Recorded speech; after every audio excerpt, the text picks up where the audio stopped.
What is going on, everyone? It's David Palmer, Leo King, and Rich Lopp here for the Awakening Experience. Today we'll be doing the 9 of Wands. Super looking forward to this card. This is a very weird looking card. Yeah. What's up, Rich? What's up, man? Yeah, I picked this card because I'm kind of feeling like as we're coming out of this heavy energetic shitstorm that we've been in. Right. I'm thinking that, because I know myself, I'm kind of feeling a little bit of this energy. And I didn't even realize this, but today, for the first time in about a week and a half, I woke up energized. I've been sludging through the mud for the past week and a half. You know, putting one foot in front of the other has been a chore. And I felt energized. And she said that she had seen something somewhere that, and I don't know, maybe you could confirm this, that today we're getting an energetic break or something like that. And I was like, well, I could see that, but I'm still like, because this right here, this dude, he's been through a battle and he's got his guard up. He's ready to keep fighting, you know? And that's kind of how I feel right now. I'm like, okay, you know what's coming next? So it almost feels like, is this too good to be true? It's not over yet, is it? So that's why I picked this card. I love this card because it is one of those cards that can be read by people as so many different ways, although I feel it's a very important card because, like you said, I mean, you know something's about to happen, whether that's good or bad. That 10 of Wands, which we covered, that's the card of really like having to not just put one foot in front of another, but push through to the end. The 8 of Wands before this, it's when things are moving in a great direction. And then it gets to this card where it's like, I always called this the hemorrhoid card. Sits there and looks like he's got a hemorrhoid. He's too afraid to do too much. You know, he's got his preparation H in his pocket. He's looking around. Yeah. Should I do something? Should I not? I mean, but there is a reserved energy too, where it's like, I know a lot's going on, whether it was just coming in or where it's going. Kind of reminds me of the manifestation journey of where you also take a good observation of like where you're at in it. Mm-hmm. You know, and maybe this is a good question for you. We put it out there, then we surrender, but then things start trickling in. And I think this is that moment where, what would you call that? Like after you've surrendered to it and then you start trickling it in. I guess that would be like facing the doubts. Yeah. Yeah, a big part of it. And it's funny that you said that because I was just thinking about this earlier. When you and Leah were over there talking, I was thinking about what you just said.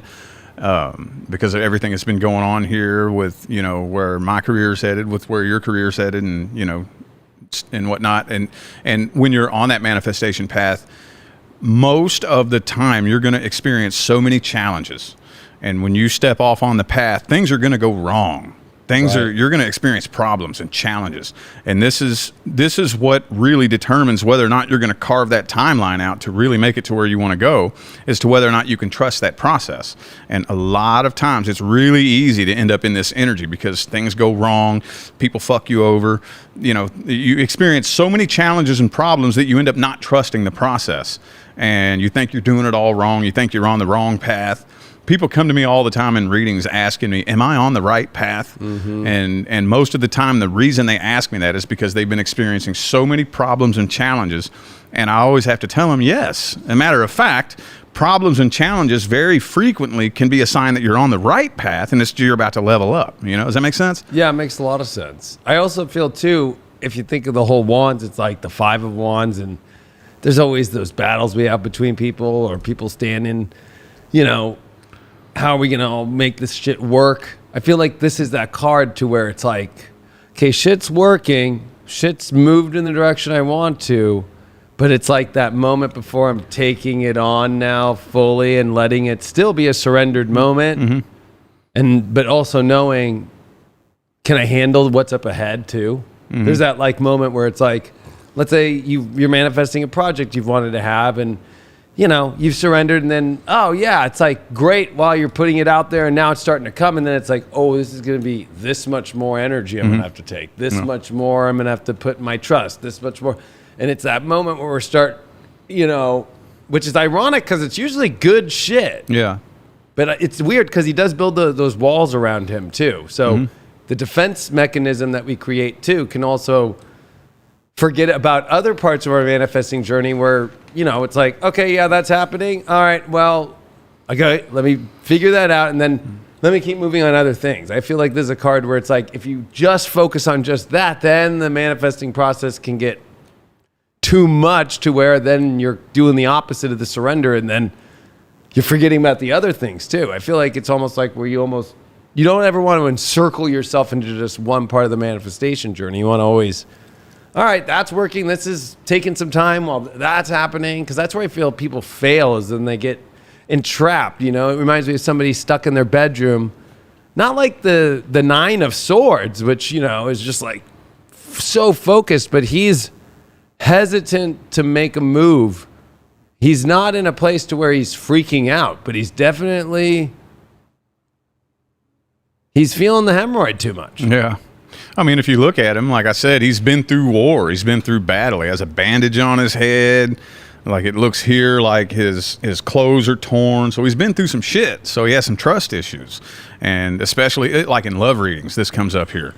I see an influx of you know, relationship situations where people are entering into relationships in this energy.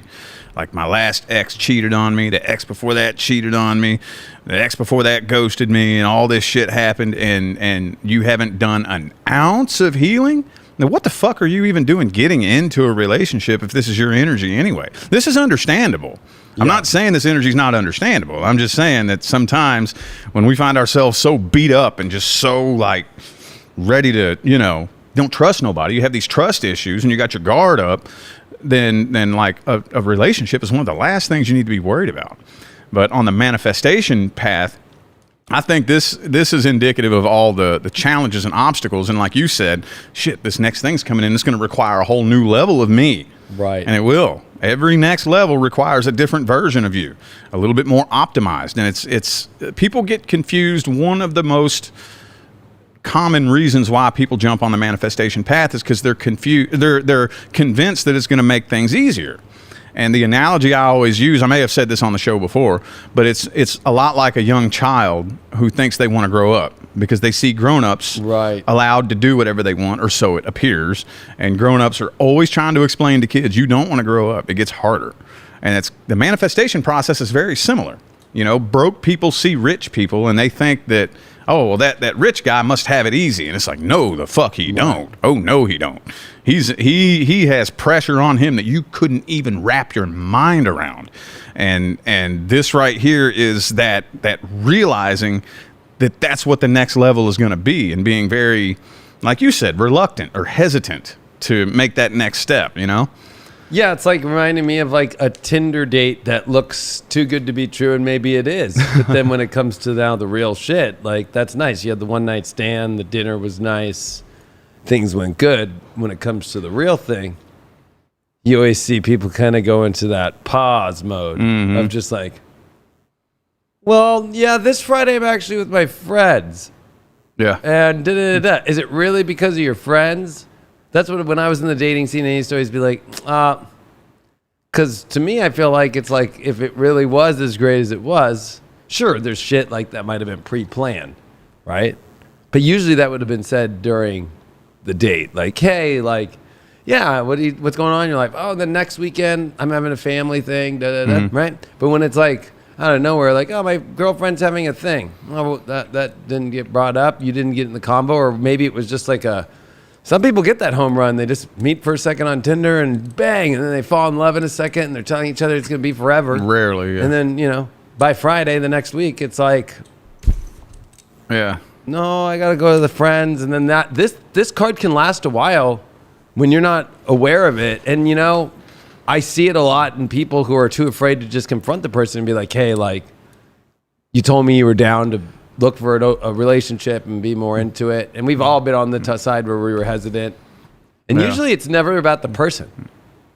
It's what's happened in our life, like you said.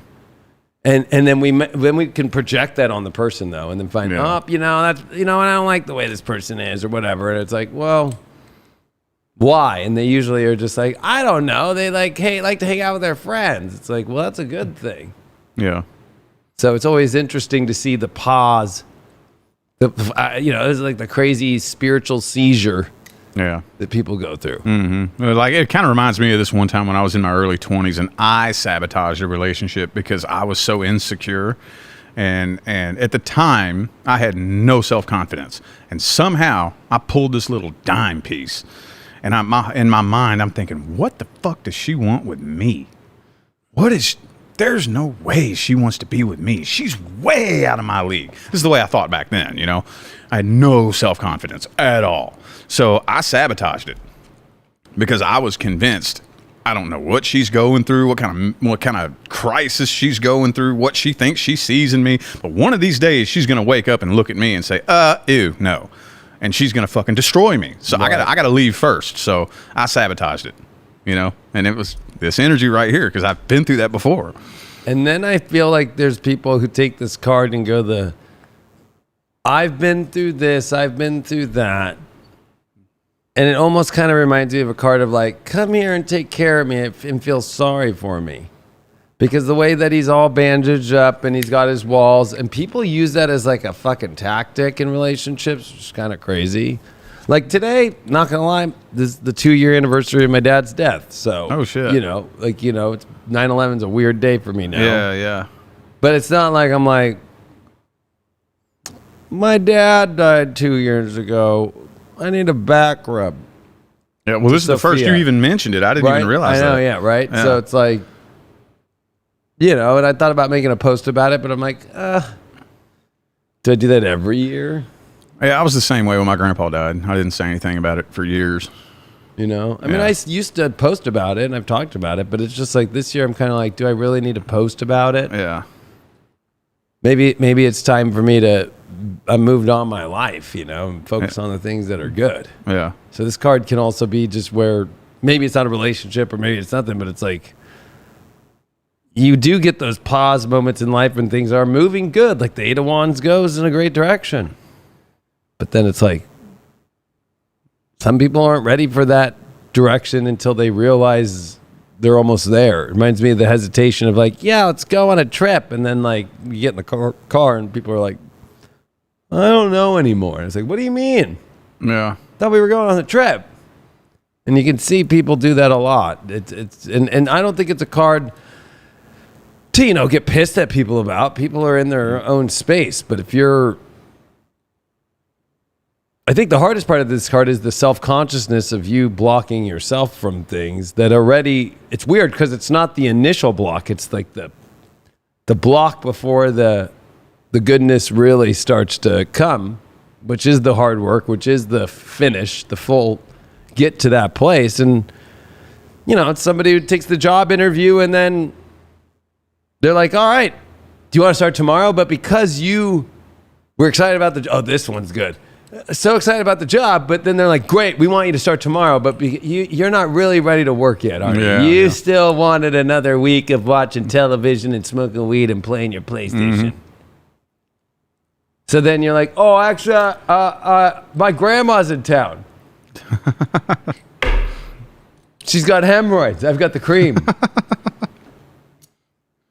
Cool gel. Yeah, and it's really easy to get trapped in this energy too. And talking about, manifestation, I see this a lot. Have you ever noticed, I don't know if you've noticed this before, have you ever met somebody who's like trapped in this energy and they have serious trust issues that they've never healed for years? And if you sit back and observe them from afar, every person they attract into their life fucks them over because they're radiating this energy.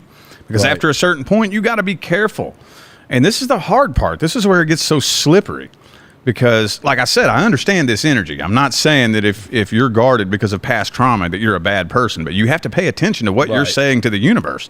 Because if you continuously, for years and years on end, blast vibrations that are screaming, saying nothing to the universe but, I can't trust anybody. The universe is going to start saying, yes, that's true. You can't trust anybody. Your wish is my command. You're going to keep attracting people into your life that you can't trust. Yeah. And it turns into this, and then every time you attract a person into your life that you can't trust, it reinforces this energy and makes you blast it out there even stronger. And it turns into a cycle that's really hard to climb out of. Yeah, and that cycle can be hard if you're on the other side of that too, where this card is, the positive of this card is when you have to put your defenses up of like, no, I'm staying on this path and I'm not going to let this come in. You said it really good. There's people who just, as an astrologer, right, I'm like, oh, it's the same thing playing out all the time. They have Venus square Uranus or whatever it might be, right? I'm like, meh. So it's always, they're crazy. I deal with just crazy people. Mm-hmm. And it's like, Nine of Wands, I'm actually pretty good. Don't want to go through your little pattern here. Yeah. Like, I'm not going to be your next Chucky doll. Yeah. So, like, Chucky's over there. Have a nice day. Yeah. So I think this card has a good aspect, too, of like, when the good shit's manifesting and reaching that point, that's when weird shit tries to come in, whether it's in ourselves and whether it's outside. And we have to put those, not walls, but I think those guardrails up of just like, I'm not going to fuck this all up right now. Yeah. Yeah. Because I know that 10 of Wands is right next to, and where I'm going to have to be putting all that in. Am I going to go waste my energy and take on that psycho crazy bitch Yeah. of my own self, or the Chucky doll queen? There's many different ways that you can look at that too, you know, and it's so hard. You can look at it as the universe testing you. That's one good way to look at it. Like whenever it's time to level up, you will be tested. But another analogy that I like to use is, I like to use the radio analogy when you're changing frequencies. And I know I've used this before, but I'm going to dive a little bit more in depth this time. Imagine you're tuned in to 107.7 Top Country Hits, and you want to change to, I don't know, 102.3 hip hop and R&B.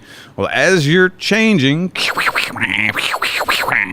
you're going to hit certain stations where there's certain experiences there. As you're moving up through the different frequencies, new people on those frequencies will come in. As you're changing through the radio dial, different music is going to start coming in, but you don't stay attached to it.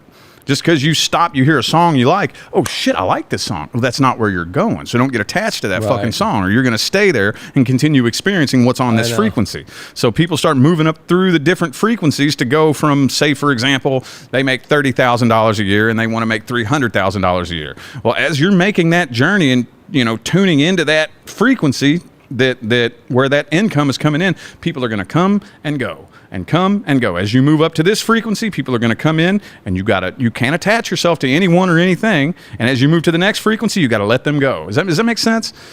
Yeah, it reminds me of this is the oh fuck card to me, but it's not like from dramatic event. It's more like, oh fuck, I'm sitting in this car and this person is then that energy is totally pulling me away from my manifestation as they're sitting there freaking out in the car and throwing their in and out back into the fucking drive-through. Yeah. And start talking all crazy shit, and then they start fucking you know, like, and you're like, oh, that's really what it is. Is that a true story?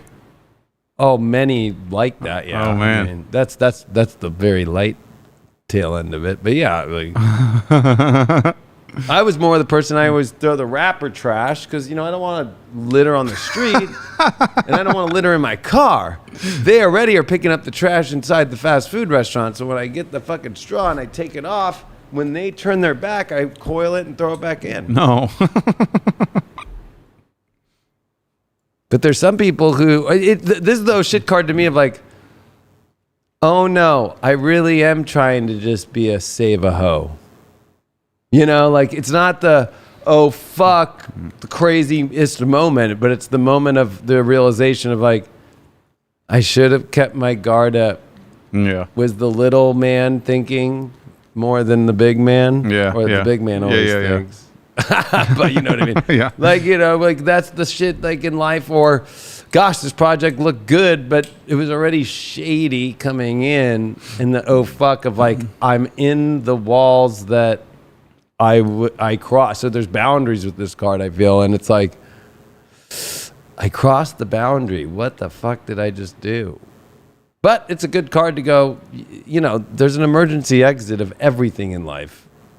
That's what Aquarius rules, you know? It's like, I feel like this is a card where people get like very Taurus, like, why am I holding on to this value system that I don't want to hold on to? Or why am I not allowing anything in to let this happen? So it's a really weird card where no matter what, there's a pause on, is this the right thing? And that question comes, I think, based upon like, have things been flowing good? Yes. Okay, it's like that recertification of, I'm recertifying that it's good. Okay, yeah, boom. Or, no, this is a distraction, and this isn't even part of that. But if I want to make it part of that, boy, oh boy, am I signing up for a fucking weird movie. Yeah, that's cool that you put it that way, because that's where I was going to go. That's exactly where I was going to go, because this is where it gets convoluted. I try to make it as simple as I can for my clients, and I always use the doorway analogy. You know how I say you have to knock on the door to see if it'll open?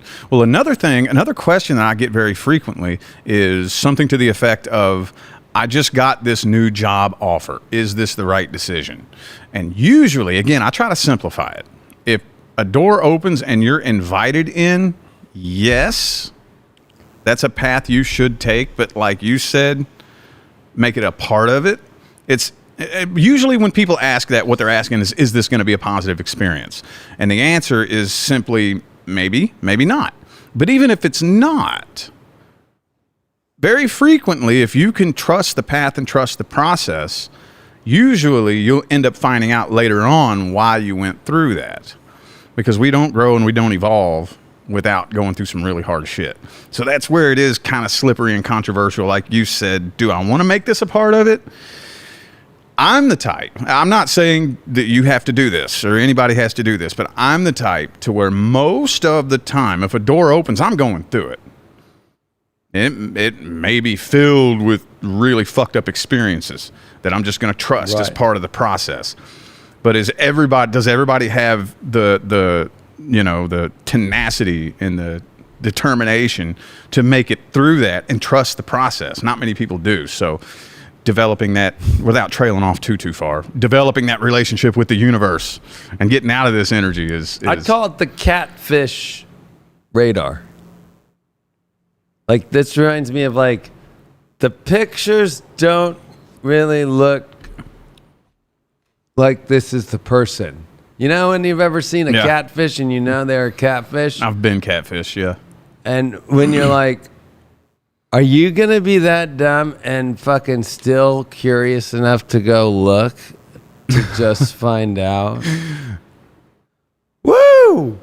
So yeah, catfish radar. Like, because I feel like catfish radar could work in anything that we're manifesting in our life, right? It's like, so you mean this is happening and that's, you know, it's like there's a lot of things he's pondering. There's a pondering.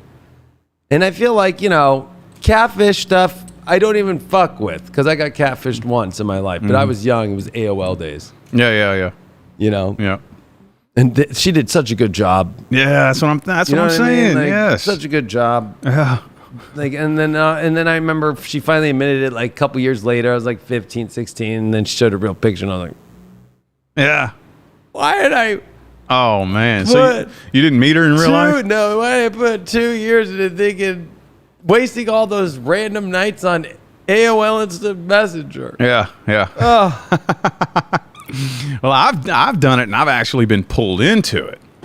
I remember, and this was back in the days, man. This was like in 2008, when the MySpace days, when Facebook was maybe just now coming out. I didn't even know anything about Facebook. The technology wasn't really all that. I don't know what this chick did. She either was really, really, really good at Photoshop, which I don't think it was that good back then, or she like gained 300 pounds overnight or something. Or was using somebody else's picture. No, it was her, because the face was her face. And then when she got in my car, I was like, oh, there's no body shots. No, it was a full body shot. That was the thing. It was like a from up here. Oh, she used a scanner from her high school pic from like 2001. Maybe. That had to have been. I don't know. I'm like, you are 300 pounds heavier than you were in that picture, you know? And not to fat shame or anything like that, but like, that's not the picture I saw. You're allowed to fat shame because you've been through it. Yeah, but I mean, I'm not, it's just like, to make the point that I'm making here, that's not the point, but yeah, like, I was just like, that's not the picture. So then you find yourself, when she got in my car, I'm like, what do I do? Pump the airbag. Yeah. gonna be hitting on every fucking speed bump here, fucking scraping my ride. After that, though, never again. Yeah, I definitely was in this energy after that point. Yeah, I mean, and then now you see today with like people on Instagram, Facebook, or anything, it's like people don't have pictures, so I just don't take it seriously, and people get upset about that. Yeah. But that's where this is a card of like knowing, you know, I mean, especially if you're a successful business person, you're going to take a meeting and somebody just wants to just come into a meeting without an invitation and just walk through the door and fucking be like, I need to talk to you. That's happened here. Yeah. Oh, wow. I automatically don't take it.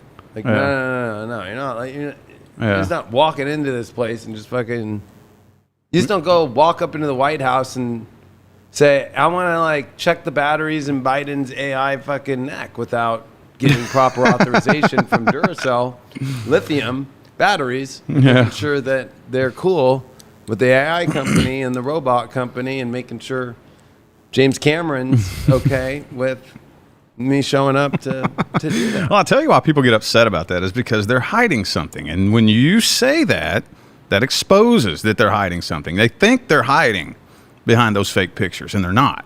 But they think they are. And then when you say that, that exposes it. That's why they get mad about it.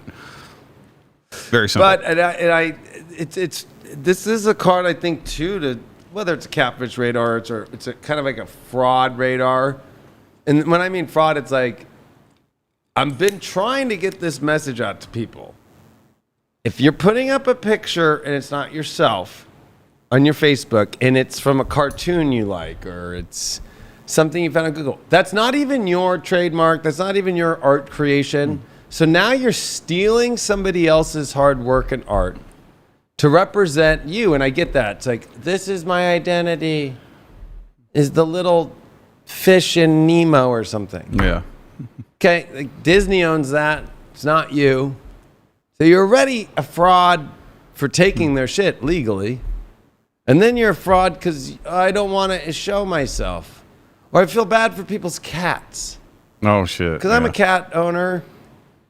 Like, I'm not going to make my main picture my cat. They have their own Instagram. Mm-hmm. You know? So it's like you want people to interact with you and take you seriously in comments when you're throwing a tizzy in the universe. You really think I'm going to fall into that energy when you have a fucking picture of your cat? Poor cat, you're throwing all that dark energy on your cat. So I think that this is a combo that has to be had, I think, in the spiritual community more, where it's like people need to say no to that shit because it's fucking bad for the cat. It's bad for the person behind that. And it's bad for all parties involved. I think people who sit there and do it with, I mean, if these social media companies now, they'll put like, if you put your name, they'll put just the letter A if it's Aaron or whatever. Hey, okay. But there's still a question of people wanting to really be underground. And you know, it's been just released in the last 2 months that there's been a task force at the DOJ Department of Defense, that has been looking at for the possibilities of civil war in America. They go co-op, they don't show their picture, and they just go read what people are saying. Not influencers, but the average people, their comments, these troll people, to see where the country's at. Yeah. And it's kind of like this card here, like, oh shit, is the country going to be broken and divided? And what's breaking and dividing the country isn't the influencers or the people that you see on TV, but the people that are not showing their face in their picture and thinking that because what it does is it takes the moral character off you. And I think this is a good moral character card too in yourself. Like, am I gonna add this to my journey? Am I gonna take that on? Am I gonna let somebody steal my energy right now? I'm about to go do this big ass shit. It's easy for us to get caught up into these kind of like trivial situations that aren't that trivial. I feel like they're very easy to see, but it's a radar card to me. It's like, okay, good shit's happening in my life. Like, this feels weird and odd. Am I really gonna add this to my plate? Because what's coming, I already have enough on my plate. Or am I blocking something that should be coming in that's super in alignment, that already makes sense, and I'm just now dealing with all my subconscious shit that I've been pushing down? And maybe it might be bringing it up, and that's why there's a hesitation. You know, like whenever you're about to have anxiety, you know, you don't act your normal way. You know, you kind of stumble a little bit. It's even hard to get out of the shower and figure out fucking where the towel is. You know, I've been there many times in my life. But that's bringing something up that you got to pay attention to before you're about to go do something. So instead of being now afraid or hesitant of going, it's like a card of like, hey, yeah, you're going to go do this big thing that's coming up in your life. It's natural to have that, and starting to look at that as natural. And then what's unnatural? Well, when you have your fucking cat as the picture and your name's Betsy and fucking da-da-da-da-da. Yeah. There's a problem. Yeah. I mean, I feel it. Fucking, I feel it. That's what I've been going through for the past week and a half or so. Through, you know, this heavy energetic shift, plus, you know, getting off those fucking meds that I was taking. Dude, so much repressed shit that I didn't know I was repressing. It's bubbled up. So much of it. And I get it. I understand what it's like to just be laying there and you can't even think straight. And it just feels like the walls are caving in on you. I get it. But, you know, like you said, it is natural. It is necessary. That's the only thing that I could hold on to, was this is part of the process. I can't figure out why. I can't even think straight enough to understand why or what's going to happen or what's coming or why this is happening. But it's necessary. It's a natural part of the process. It just feels like it's never going to end sometimes. You know? Right. And I think this is that card when it's at that moment where it's like, okay, finally, this manifestation I've had, it's starting to come to fruition. But then there's that always underlying thing, whether it's in your case, right? Oh man, there's repressed shit that's coming up. There's always something like, we have a project, not going to say anything more than that is life-changing, that if it goes through and right now things are going in the right direction, that's fucking amazing. But at the same time, it's like, oh shit, the platform that High Vibe's on is fucking charging so much and they're having problems. And we were just saying on the last episode, that natural like resistance that starts to come in. And it's always the one place that you don't want it to while something else is going good. But it's like taking it on both together is better than trying to just be like, I just want this good thing to happen and then to not have to deal with the other thing. Yeah. It's like, you know, like it's always that moment when, gosh, you know, finally this is working. I might have this job up. Well, I'm going to need that car to get to that job. Yeah. And I got to take on the fucking, you know, it's like one of those moments where there's a hesitation, like, should I do that? Or where am I trying to penny pinch? Or where am I trying to spiritual shortchange myself and think that I'm going to still gain something good on the other side? Yeah. I mean, usually that's a very normal part of the frequency changing process. Whenever it's, because the way I look at it, I have this picture in my mind of like a bar graph, you know, and this is one frequency from here to here.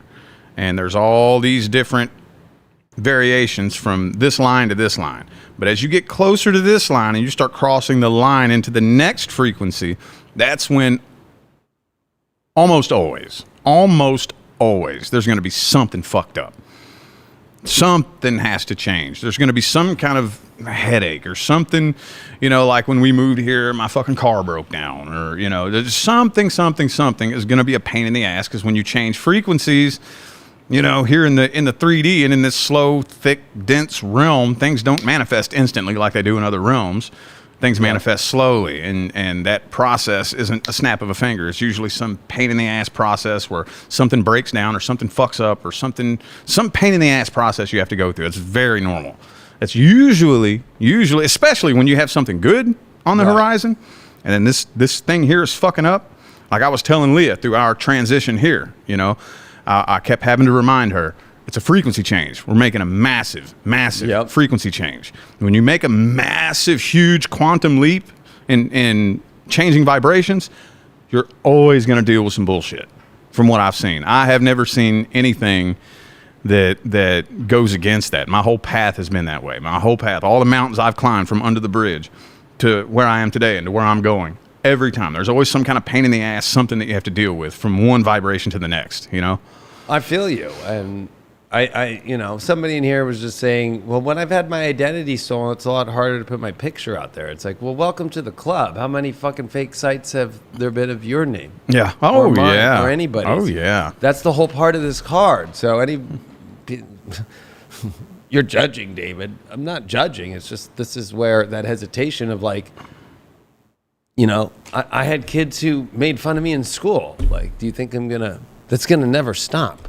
This is whether or not I'm gonna sit there and hesitate my life and just be stuck putting a picture of a cat or something because I don't want to be made fun of, when actually you're probably getting made fun of more. Yeah. That's the weird part about this card, is whatever you're resisting so much is becoming triple and quadruple. You're manifesting that more and more and more the more that you sit in pause land. Yeah. You know? Yep. It's like showing a movie to people and then stopping the reel and having people and be like, okay, everybody's going to be calm. Everybody, hold on a sec.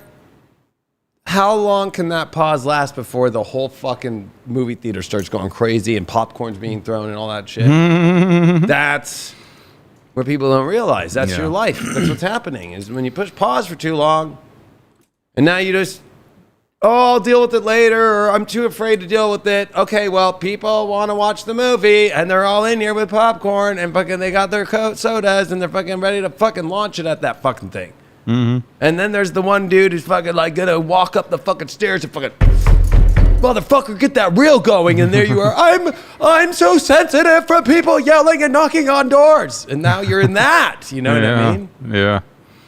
That's most people today. Yeah, it's a really easy. This is America. What I see as that today. Yeah. You know, really easy trap to fall into. Really, really easy. Again, I'm not saying that I don't understand it. I understand it perfectly. It's just, you know, how long do you want to sustain that? Because going back to you know, branch off of what I was saying a minute ago, the universe will always give you what you need to keep doing whatever it is that you're currently doing.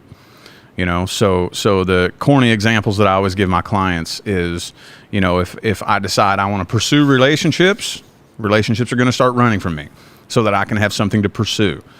If I'm out there searching to try to find my life partner, what does the universe have to do to make sure I can keep doing that? It has to make that person hide from me to give me something to search for. But whatever I try to avoid, here's the other way. It goes in the opposite direction too. Whatever I desperately try to avoid seems to find me everywhere I go. Yep. And I find myself in that trap a lot because, like I've said a million times, off camera, I'm an introvert. I can't be an introvert on camera or I wouldn't have a fucking business, you know? Right. But off camera, I'm an introvert. I'm typically very, very quiet. I can't fucking stand when random strangers try to talk to me, but they always do. And I always try to avoid it. Every time I go to the store, I'm like, I hope nobody fucking tries to talk to me. Don't nobody talk to me. Leave me alone. I don't want to talk to nobody. And everybody always tries to fucking talk to me. I'm like, God damn it, why are you fucking talking to me? You know? And it follows me everywhere I go. It's that's the best actual like mechanical understanding of this card, where it's like, you don't want something to happen, but just keep saying, I don't want it to happen, and it's going to happen. Yeah. You have to get to a point to where it's just like, I mean, I think that's where like tarot astrology helps though, where it's one of those things to where it's like, shit, like for me, it's like I have Pluto opposing my sun. It's not everybody gets it their life. And I'm like, okay, shit's going to happen. It's how I'm going to deal with the shit. Instead of, I don't want this to happen, and I don't want that to happen, and I don't want this to happen, and I don't want, you know, and you know, it's like, especially since bringing up, my dad died 2 years ago today. Like I was last night after you and Leia left, and I was like, you know, telling Sophia, I'm like, wow, 2 years ago right now, I was talking to my dad. It was amazing. We had such a great call, and then boom, I woke up and he was having a heart attack, and they were like, the ambulance is in here. It's been like 5 minutes. I already knew he was dead, right? But that doesn't make me, and then I've had a lot of other, you were at my house yesterday. I was talking about my buddy who just died 3 months ago now. And it's like, it doesn't stop me from still living my life though. Now, I'm not saying people are more righteous because they figure that out, but we all have to like know how to transmute that energy into something more positive and keep it going and take on what's the more important path, which is always forward and which is always where we're wanting to manifest. But when you get into this trap, this is definitely like a trap card, but it's like a weird one because it's our own hesitant trap. We're aware of doing it. We're aware of it. But then I feel like the longer we sit, the worse it gets. Whether it's, okay, it's starting to manifest. Well, let me pause on that. Oh, okay. Now you've turned off the manifestation, turned off the flow. You've turned off the receiving end. You've turned off all these things. It's a very Pluto card to me in this when I look at this card, because we build walls in our life to not allow the things in we really want, and then we tear down the walls for the things that we don't want to have come in. Mm-hmm. And it's one of those things to where you can't be afraid. Yeah. You have to learn to, especially as an astrologer, it's hard. I mean, I know astrology so well, right? Being an astrologer, every astrologer that knows astrology is like, it's one of those things to where, believe it or not, it's like, I already know without looking at a chart what's happening in my chart. And it's like, instead of me focusing all day of like, gosh, especially starting to be a horoscope astrologer 12 years ago, it was like, yeah, the moon today's in Leo. But it's like, it's like, okay, I'm not overemphasizing it. Because when I was starting to think like, well, at 2, it's going to square that. And then the man did it. I was living in full blown, not living the life anymore. Same thing with tarot. You're just like all day thinking about, damn, fucking, I pulled the fucking 9 of Wands today. You're actually playing it out. When you're always observing and what's next.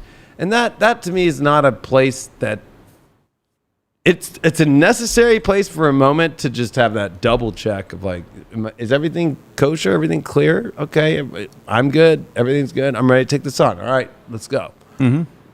It's like before a boxing match. It's like, are my gloves on? Is my fucking coach fucking cognitive right now and not drunk? All right. He's got the bucket of water there so I could spit my teeth and my blood in there. Ready to fucking go, baby. Fucking let's go. Like I feel like that's really where this card can do its best. But he's also a warrior, and he's a warrior that now is afraid of the PTSD of like, maybe he almost got shot in the war. In this case, a wand almost went through him. Ooh, but did it? No. Yeah. That's hard though. So I'm not trying to put that it's like perfect or you should be able to naturally do this, but you do get to a point, I feel, in the manifestation journey where it's like this card doesn't become that big of an issue. Yeah, no. Because you start facing it more and you start getting to the other side, and that's very Plutonian anyways, is transmuting and just being like, all right, whatever comes my way, Yeah, exactly. I mean, it goes back to what I say about trust in the universe. Like, for example, the project that me and you have coming, like the way I look at it is this is a very positive sign. It's going to either fucking be amazing or maybe it won't. It doesn't matter. That's still a very positive sign that I'm on the right path, and let's say worst case scenario, it doesn't work out. I don't care. That's part of the process. Something's coming. That's a sign that something's coming. It's either going to be this or it's going to be something else. So being able, like this is a card of imbalance in my opinion. Of it would be really easy whenever something is making its way in to like throw your guard up and be afraid of the worst case scenario. I'm not afraid of a worst case scenario, right? Because to me and everything I've learned on my path and the relationship I have with the universe, even if something wrong does happen, it's just part of the process to make the next amazing thing happen at some point down the line. Does that make sense? I makes complete sense. Yeah. Because I don't know. There's some people in the chat here thinking I'm being personal. They choose not to show their face. I told you. They always get pissed because you're exposing what they think they're hiding. You're not hiding. I just want to give a good example. Like, would anybody vote for a president that wasn't going to show their face but just the audio? Would anybody follow astrology if you couldn't see the sun and the moon and the planets? Yeah. Nothing in the universe hides itself that doesn't have a reason to hide, to do something for protection in a dark way, to take advantage, or be a snake, or be a spider, or do something fucking sneaky, because the universe doesn't hide itself. Before it does an eclipse, you're able to see it and you're able to understand the event. Mm-hmm. I'm coming to it from an astrology point of view. I'm not coming to it from a personal point of view, like people who can't show their face are worse off or bad people. I'm just saying, like, you haven't got through the steps that the universe went through to expose fully itself and not put on a mask. And even when it does, in the only rare moments where the universe actually does, where it will block the light of the sun for a total solar eclipse, you are able to prepare and know based off the timing and understanding it divinely that it's not a big like, oh my gosh moment. We're prepared for it. Yeah. Right? But, you know, people who live in that fantasy land of like, I don't want to be seen, and that's fine. You're just going to stay here. Yeah, it's from an energetic that's perspective. Okay. I'm not saying that you don't have to. I'm just saying that I don't see the universe hiding itself. Venus shows herself, and then when, like we just went through a Venus retrograde, she went from the morning star, the evening star to the morning star, and then she disappears. And now she's reappearing right now. But at least there's a cycle to be able to see it. Everything in the universe shows itself. All the planets show themselves. The ones that are too far out, you can still find a telescope, and they're still being willing to be seen. There's nothing in the universe that's hiding itself except dark matter. And I hate to say it like this too, you know, is I don't really know a way to word this that I want to word this as kindly as I can. It's probably going to sound a little bit condescending, but whatever. Who's at greater risk? People like me and you, or some random person that nobody knows? I don't hide myself. Right. You don't hide yourself. The fucking address to this studio is public. Yeah, exactly. Like, who's at greater risk? Like, people like me and you are at a huge risk. Right. I've been tracked down before by a stalker. I know you have. Yes. So, you know what I'm saying? That's what I'm saying. Is that, I mean, the universe, everybody's watching the sun. Everybody's watching the planets. Everybody's watching what's happening, and that's not how the universe works. The universe doesn't mask itself. Mm-hmm. And so, you know, sure, there's geckos that might change colors, but they still show themselves. Mm-hmm. There's animals in the animal kingdom that try to blend in with the environment that they're in, but they still walk around and show themselves too. Yeah. There's nothing in the universe that hides itself. Yeah. Well, and that's one of the lessons is the occult isn't hidden. The occult is right in front of you that people choose not to see, which is why we use the term when something is going to make an like if it's going to occult a planet, like if the moon is occulting Jupiter, the light of Jupiter, the moon so bright, it's going to occult Jupiter even though it's in view for a moment. Mm-hmm. That's all it is. It's not I'm being hidden or it's some secret thing. It's knowledge that is not known by many, that is not willing to see or understand or look. Yeah. Those that do not understand should stay silent, as John Dee would say. And, you know, and when I was in Mind Mastery School, a beautiful analogy to that was, and I'm paraphrasing it here, but it was something to the effect of you will not change anything in your life if you sit on the sidelines. You have to get out there on the court and start playing.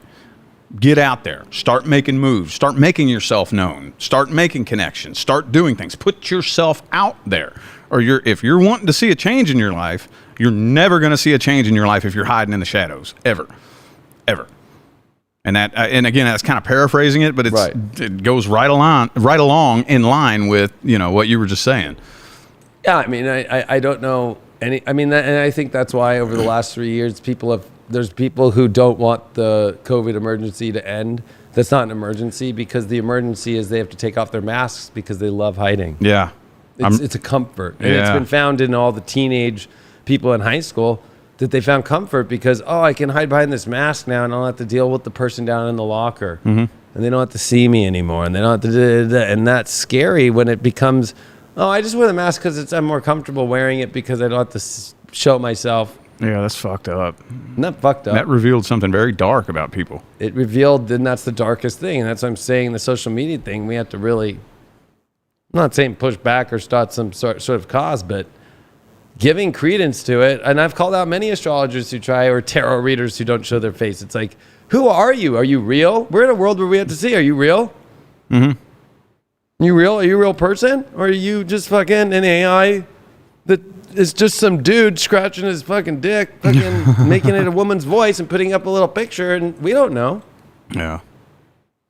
You know, and the universe always shows what it is. So you got to show all your cards. But you said sidelines. This is being on the sidelines. Mm-hmm. And making excuses why to be on the sidelines, which that's actually where the manifestation journey just gets really bad. Yeah. You know, like, I'm on the sidelines for a reason. Yeah. Yeah, you are. You're the reason. Yeah. You know, like you're manifesting the reason. Yeah, I mean, you can have all the reasons that you want, but that's not going to change anything. The universe is not going to break its own laws for you. No. You know, like this is a universal law. I get you have a reason. I'm not saying you don't. I'm not saying that something bad didn't happen, or your identity wasn't stolen, or this or that, or whatever the case may be. That's fine. But the universal laws are immutable. And the universe is not going to break its own laws because you have a reason why you're doing something. You know, that's one of the things that's very important to understand. And man, and I know we always use the phrase manifestation path, but it doesn't even have to be a manifestation path, just a spiritual path in general. And developing a relationship with the universe in general, and understanding your energy and how it affects the world around you and how the universe responds to you in general, whether you're manifesting something or not, it's still all the same. Right. You know? So. Well, if you go to the best restaurants in the world, the ones that are successful, they show the cook making the food in front of you. You can see the cooks. You can see that it's transparent. They're using the right shit. So this argument that, no, you can hide yourself and that's the way it's supposed to be. It's like, no, you're that one weird fucking restaurant that has the cockroaches in it that's getting shut down. Because if we were to really look back there, we'd see some weird shit. There was just 2 weeks ago in China, a restaurant that got shut down because they were making fucking juice out of the fucking mop fucking water. What the fuck? It was nuts. Oh, I was like, you gotta be fucking kidding me. They were making fucking juice out of the mop water, and they showed the picture of the girl with the mop, dark brown water, and then all the customers were getting sick. And that's exactly what I think of people when they fucking put up fake pictures or whatever. Like, you're just mop water to me that's fucking trying to mix it with fucking orange juice and say it's orange juice. I mean, I understand. I wanted to do the same thing. I don't know if I've ever told you this or not, but back when I was first wanting to manifest a business, I did not want my face behind my business at all. I mean, I was never camera shy. I've had videos on the internet for years, but as far as my business, my idea that I had in my mind, I just wanted me a little affiliate marketing business that I could just sit in my little apartment in my little dark corner of the world. Nobody knows anything about me. Nobody knows what I do. Nobody knows nothing about me. And obviously the universe had other plans. I ended up joining this network marketing team. And in order to be a part of this network marketing team, you had to brand yourself. And this was so uncomfortable and embarrassing. But I was like, okay, what do I want? Do I really want this? Yes, I really want this. I want my own fucking business. I want financial freedom. So I did it. I branded myself. I put myself on video. I put my face out there. I even had to take little courses where I learned tips and tricks on how to grab an audience's attention and hold it. And then, of course, that business crashed and burned. And then my YouTube channel blew up.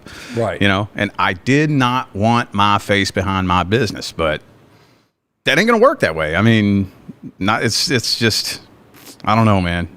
There's a Well, it reminds me of the creators of South Park when they got nominated for a Grammy for a song that they did with South Park about Canada. And they decided to go to the Grammys, or sorry, not the Grammys, the Oscars. And they were like, let's take a tab of acid. Let's both dress up as girls in dresses. But when anybody asks us, you know, why are you dressed as women or anything like that, we're just going to say it's just such a beautiful event. It's just so beautiful. And just ignore it because they think it's so stupid, Hollywood and all the fucking glam. That's all bullshit because everybody's putting on masks. So they thought, we're going to take acid, go there. It's the most hilarious YouTube video you'll ever see. They actually did it. And then boom, there's E-News and all that shit. Like, why are you guys wearing the fucking dress? You know, it's just such a beautiful occasion. It's just so beautiful. We're just so beautiful. Happy to be here. You know what I mean? And they're frying on acid, and you can tell. And they're laughing their ass off the whole time. Because they're just like, look at all these people wearing their fake masks. Everybody's so fake. Right? That they were fake back. And it made people wonder, like, why are they being fake? Like, why won't they answer that they're wearing women's dresses? You know, obviously they were fucking frying too, but they didn't tell that to the people. Yeah. And they said that holy cow moment of when the acid hit them. And they were in the limo, and right when it opened the doors, right when it hit super fucking hard. And there's thousands of people, and that's the most cameras in the world, right? Just shooting pictures of them, and they're fucking laughing about to go expose Hollywood for all that shit. And that was back in like 99. And it just reminds me of like, and I've been to the Oscars. When I walked down it in 2014, I was like, man, and they said the same thing. It's just like, once you got in there, it's just so boring.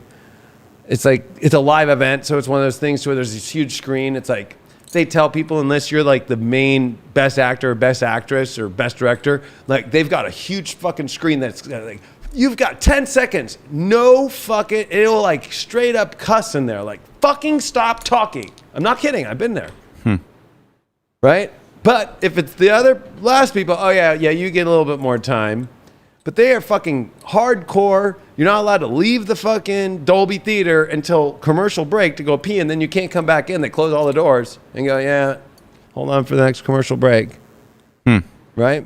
And when I was in there, I just realized how boring it was, number one. But number two, on how everybody was just trying to, socialize. And that's where Hollywood deals are done. They're done at the hors d'oeuvres, at the Oscars, where the film financiers are and where everybody's at. And if you're not willing to, at least in that case, talk or do anything, then why are you going to the Oscars? So there's like a two-part of it where it's like people are fake that go, and then there's a part where some people don't want to go do the networking, where that's like the only place you're going to meet the big financiers, the big directors. You can't go on the first floor where all of them sit. That's locked off to everybody. But you can only be there if you're part of a film and part of that production team. I was just lucky because the woman who was in charge of the whole academy happened to watch Leo King horoscopes every day. No. But, like that's the weird shit. Like, it reminds me of South Park. Like, they're willing to show who they are too, not just through the cartoon. Yeah. And that's what makes it great, is knowing who's behind it. And we're at a time now where it's like, I want to know who's behind Vanguard and all these crazy big fucking corporate fucking hedge fucking company owning fucking things. Yeah. I want to know who's really behind the shit. I want to see their fucking face. We're not living in a world anymore where you can just hide. Not in the age of Aquarius. No, in the age of Aquarius, fuck no. Fuck no. And that's what, Age of Aquarius is not going to be fun for people who are like this. And, that's what I think part of the spell has been, too, is like they made the COVID thing to get people to feel like you don't need to be in society. You could just live in your fucking house and just be on Zoom. Yeah. And what does Zoom do? Oh, I'm going to put a fake background that I'm in fucking the Bahamas, and I'm going to filter my face to look a certain way. And I'm in the comfort of my own home. And then I'm just going to sit here and just take government money and just sit here in my bed and not do anything. That's not the age of Aquarius. Dude, did you hear about this family? It was a woman, a sister, and one of the women's kids in Colorado who, during the COVID shit, they got sick of society and they went out to go live off-grid in the wilderness. And they pitched a tent and had some canned goods or whatever, and they died. And some hikers found them all in their tent dead. I guess they froze to death during the wintertime because they wanted to escape. They got so sick of society. They said, fuck this shit. We're packing up. We're getting out of here. They just brought a tent and some canned goods. And in the article that I read, it said something to the effect of all they really used to prep for living off grid was watching YouTube videos. So they watched some YouTube videos and said, fuck this shit. We're tired of society. Took a tent out there and then froze to death, and they all died. It reminds me of the Revolutionary War. It was like 10% of the population participated and 90% didn't. Just all sat around. I don't want to expose myself. I don't want the king. I don't want the redcoats to fucking find out that I want to help these, not rebels, but these people that are trying to create the first country of freedom away from a monarchy. Like, I'm just going to sit and fucking suck on the tit of fucking King George. And so, it's sad because there's people in here that are just so afraid of the revolution that they're sitting in timid right now. So when we talk about the awakening experience, the real awakening experience is getting out of all those little things that are making you so hesitant to come out and coming up with all the excuses like, this is my choice. My choice to hide. Well, part of us as light workers is here to lift you up. We're not trying to put you down. We're trying to lift you up and be like, whatever your excuse is, there's a better reason to come out for helping than not. That's the point. Like, there is no excuse. There is no anything that you could say that's like, I'm going to hide myself and not participate to help the collective, to help all. So you're going to create an excuse like, I can't help the universe. I can't help God. I can't help our brothers and sisters change this fucking paradigm. I'm going to hide. I don't know one light worker that would ever go, yeah, go hide. Want to go hide with Fauci down in his fucking bunker with Biden? Fucking go hide. Yeah, not a real one. Like, really? Like, that's the fucking crazy fucking shit to me, is that... I think what's even crazier than that is the people who claim to be light workers but are still hiding. You see it all the time. I know. You know, you go to a Facebook profile, it says light worker, you know, in the bio, and then you go look at their photos. Not one picture of them. Not one picture of them. I got a bunch of them on my Facebook. Yeah, now it's just bots. Yeah. I feel like, you know, you welcome to creating the matrix against humanity and being a bot. Yeah. Maybe they don't realize it, but they actually already turned into a bot, but they think they're a living expression of a human being, but they're really been taken over. And I'm allowed to believe that until you show who you really are. Yeah. Just the same that you're allowed to stay a bot all you want. You know, but there's nothing in any part of spirituality or in any part of ancient civilization that says that it's okay to hide. I don't know one situation in life where, like, it's okay to hide. Even in a case where somebody's trying to fucking rob you and shit, it's always a situation where you fucking take the motherfucker out. And you're not afraid. Because they're going to do what they're going to do anyway. When you try and run and hide, they think I can go a little farther now. Mm-hmm. And how many videos have you seen in the last 2 years of robbers now fucking coming into a store and the store owners and the people in the store that fucking fight back and fucking boom, they always win. Mm-hmm. The light always wins. So there's zero excuse to say, I can hide. Yeah. That's one of those things people are going to have to go through themselves, I guess, you know. And like you said, it's saying these things isn't to put people down. It is to lift them up, you know. But at the end of the day, if they're going to have to be ready for that on their own terms, or they won't. They'll either get to the point where they're so sick and tired of being sick and tired that they'll climb up out of that little pit that they're in, or they won't. Or they'll go take a low negative timeline. That's just all there is to it, because everything is splitting off. We're still in the middle of the split like this. And it's still splitting, slowly but surely. And eventually, some of us are going to go to a higher vibration. Some people are going to go to a lower vibration. So we can only wake up as many people as we can. And the people who refuse, and they just sit there and refuse to raise their vibration, refuse to open their mind, they refuse to take off the blindfold, they refuse to come out of the shadows and quit hiding, then I know. Nothing we can do about it. I mean, I feel like that whole idea of that split of that new earth is those that are still crawling under the rocks, like the fucking slugs and the cockroaches. Anything that feels in that vibration is going to stay in that earth. Mm-hmm. And the energy that comes up in all the old spiritual texts, it's all the battle of the dark and the light, and it's the birds that fly that show themselves, and then it's the dark reptiles that hide and scurry under rocks and go under places. And there's always a secret that somebody can't reveal, and Scorpio is the scorpion that always goes into its hole underground.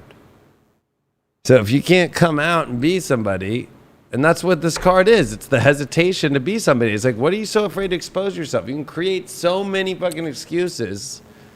But at the end of the day, when I hear somebody who doesn't show their face and they're on a video and they're like, yeah, I'm part of Q, and I've got all the intel, but I can't show my face for safety reasons. I'm like, you wouldn't be fucking giving the info out because it would be top secret. Yeah. I never believed those guys.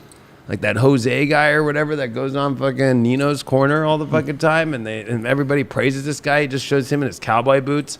And he knows everything going on, but no, I won't show my face. Well, sorry to say that the fucking FBI and everybody would already know who the fuck you are, where you're at, know all of that. Mm-hmm. It's so stupid for people to actually believe his little fucking get up. Like, yeah, I can't show my face. Just fucking audio-wise, the way that he's showing his boots, the way he shows his hands. Yeah. Then I realized that just by when he puts his hand like this, boom, fingerprint, whatever. It's so easy. Mm-hmm. They could tell where he was at. It's so stupid to me hearing people believe these people that don't. I know everything. I'm fucking on the queue and I know what's going on. And I'm fucking not showing my face because I'm here to protect my fucking self from not being exposed. But I'm exposing myself, but not fully exposing because I don't want to fully be exposed because you'd find out that I'm just making this shit up. Didn't take my meds for the last 4 years. Well, not only that, but I mean, don't people understand the technology that's out there? You walk into a store, you walk down the street, there's cameras everywhere that have your face. Satellites can zoom in and count the fucking hairs on your chin. They know who you are. They know where you are. All the devices in your house have recorded every conversation you have going. You ain't hiding from nobody. Like, you may think you're hiding, but if you think you're really hiding, you're an idiot. You ain't hiding. They know who you are. So there's no point. That's what I'm like. That's why I never fell into that bullshit of put tape over my camera. You know, I never. It's so stupid. Like, why? It's so dumb. Put tape over your camera like you're so special. Oh, they're gonna come spy on. Oh, special you. You know, like, what are you doing? Like, it's like, and I've heard people that I've known personally will fall into that. And it's like, I know you very well. You're not important enough for them to want to follow. If you want to spy on me through my fucking phone, I feel sorry for you. I'm a boring motherfucker. Spy on me. Watch me. You ain't gonna. I know. You're gonna watch pick my teeth. You know, watch me take a shit. You gonna watch me. You know what I mean? Like, wow, it's exciting. Yeah. Like, that's the whole, you know, I just, you know, and everybody's allowed to live their own life. But, you know, I feel like we're all here to uplift people. And honestly, there's always a deeper issue for anybody hiding themselves or saying, I mean, if watch, it was so exposed. And you know what? I hate to, I'm going to fucking expose you. I love you, provocateur. Fucking, I love you, girl. Like, I know we go back, but like, you're wearing the same fucking idea of a mask as fucking, what fucking we all got exposed to of the darkest of the dark out there. All right.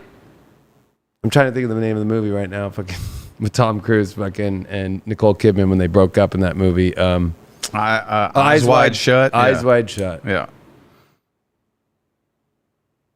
All those people that are too afraid to show themselves are fucking doing dark shit. And that's what you wear, and you call yourself this amazing astrologer for the light? You won't ever show your face on a video or anything? I'm sorry, I put you in that club. I'll tell you, have you seen... Because that's what the dark does. They try to say all the right things, but then they won't show who they are. Yeah. Sorry, I don't know your password. What is it, Hillary? I'm not a big movie guy, but I did watch a movie here recently that was the most low vibe shit I have seen in years. The movie The Whale. I did like The Whale. Yeah. Did you notice that he had his camera turned off?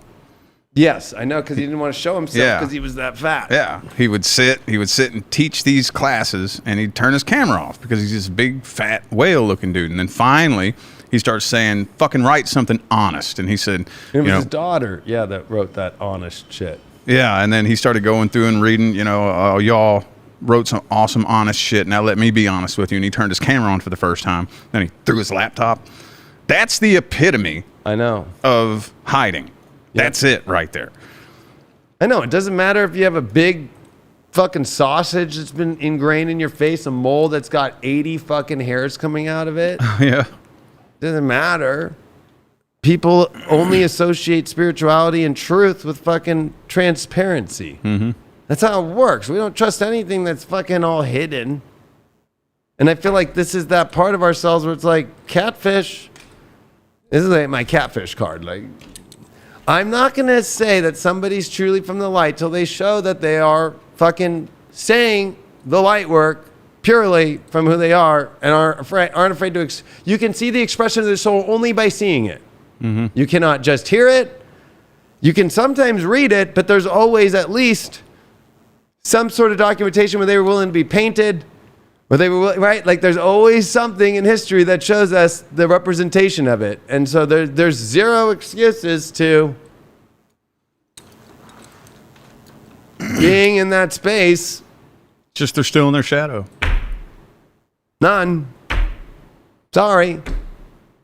If anything, I don't trust you more just because it's like you're saying all the right things without showing who you are. So that's scary. Mm-hmm. Yeah. That's scary. That's like Mason shit. Yeah. I mean, it goes back to what we were talking about an episode or two ago about the YouTube channel that I still have up.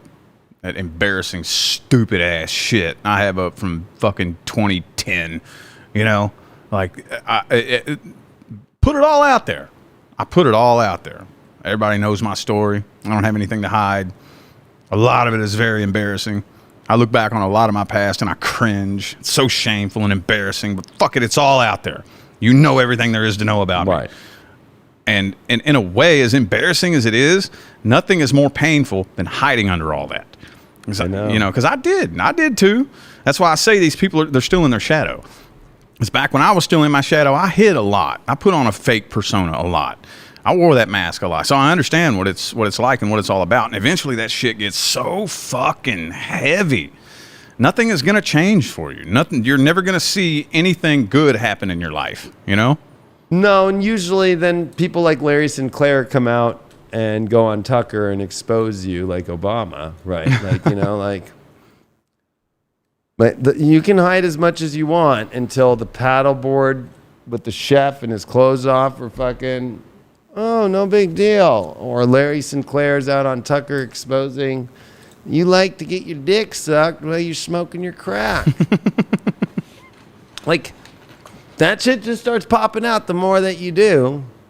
And people live a life where they try and push that down and push that down and push that down. And that is where you're not manifesting shit. Mm-hmm. You only can hit some sort of ceiling of where you can go until you know, if we're going to talk about the phoenix that rises, which is so opposite of this card, right? He's not rising. He's just sitting there. If you're going to transmute energy to be the phoenix that rises of truth, and massive integrity. Capricorn is the sign that deals with public, persona, and the work. So Capricorn doesn't hide itself. Capricorn sets up a system where it shows itself and it has to be part of society. People think society is Aquarius. It's always Capricorn first. So I sit here, somebody's just trying to do all this. Oh, I know that I'm doing the spiritual work. It's like, no, you're not. Maybe you are for yourself. That's not my judgment to God. But fucking, as far as the collective and doing the big thing for society and helping do the light and wanting to expose all this dark shit, you can't be giving me an excuse of why you can't expose your dark shit. But all of us have to be in honesty, transparency, like with who we are. Mm-hmm. So it's just, and that this person that makes videos negative of me all the time. I've never made a video just about her. It's just fucking crazy. Yeah. I mean, it's incredibly painful. It is painful. And I'm doing this from love. So I get it. It's incredibly painful. I'm just going to call you Larry Sinclair Astrologer until you show who you are. I called Molly McCord out for years. Guess who shows her face now? And she's doubled her subscribers and tripled her shit. Yeah. Yeah, but it is incredible. Like, that's You're welcome. That's why I say that you have to be ready for it, you know? You either have to be ready for it, or like if you're in it, and I see this happen to a lot of fixed signs where they'll stay in the same spot. And because fixed signs typically tend to be more stubborn, especially when they're in a low vibration, they're very, very stubborn and rigid. But I don't care. I don't care if you're a quadruple Taurus. I don't care if you got a Taurus stellium. I don't give a damn. You are not more powerful than the universe. The universe will apply pressure until you fucking break. Yep. Until you break. And if you want, hey, cool. If that's the way you want to do it, if you really want to sit there and dig your little stubborn ass heels in until the universe breaks your punk ass, it will. And then you're going to fucking rise up like the phoenix. I would recommend that you don't do that. No. Because it's fucking painful and you'll go through hell. It sucks, but I did it. That's what I did. But you don't have to. You don't have to go through all that shit. But some people, that's just the path they chose to take, you know. But as long as, like what me and you are doing right now, is we're informing people. You know, I know it kind of sounds like we're, you know, being angry and negative and putting people down. I get it. It sounds that way, but that's not the intention behind it. But we're informing people so that at least it plants the seed. And even if they get all pissed off and unsubscribe and go make a shitty video about us or this or that or whatever, they still got that seed planted in their mind. I know. And it's going to bloom later on down the line. And that's... Well, and this card reminds me of control. Like, when you talked about the universe will apply all that pressure till you break, the more that you try to control every outcome in your life, that's when the universe just laughs its ass off, brings the vice grip out, and just fucking makes it tighter and tighter and tighter and tighter. And some people choose to go through that for a long time. And this is a card that should be very temporary. Yeah. It should be as quick as being like, the Slurpee machine's empty and you're still going to go try and get Slurpee? It's going to be not even Slurpee. It's going to be just fucking syrup.